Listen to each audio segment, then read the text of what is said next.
మీరు ఎవరి వారసత్వం తీసుకుంటున్నారంటే సర్ మోక్షగుండం విశ్వేశ్వరయ్య గారు, అదే విధంగా సర్ నవాబ్ అలీ, నవాబ్ జంగ్ బహదూర్ లాంటి గొప్ప గొప్ప ఇంజనీర్లు ఈ తెలంగాణ ప్రాంతంలో గొప్ప గొప్ప ఇరిగేషన్ కట్టడాలు నిర్మించిన వాళ్ళు. You are stepping into the legacy, into the footsteps of some of the greatest engineers of India.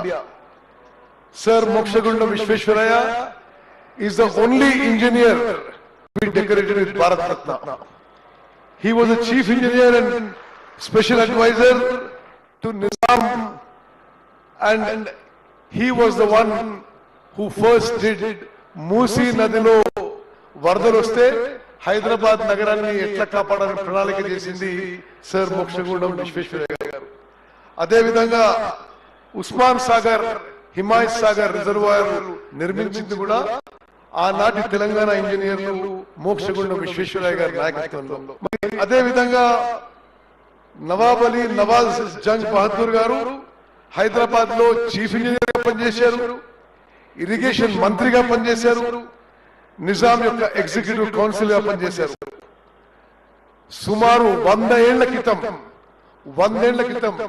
It is even difficult to imagine under Nawaz Jung Bahadur the then Telangana engineers built the Nizam Sagar, which gives water to lakhs of acres. Ade vidhanga Nagarjuna Sagar ki ground work chesindi kuda Nawaz Jang Bahadur garu. Mari Mithulara, why I took these two names is these two very distinguished and illustrious engineers ekkadaithe irrigation shakalo panchesaro meeru. But you are stepping into the footsteps, into the boots of such great engineers.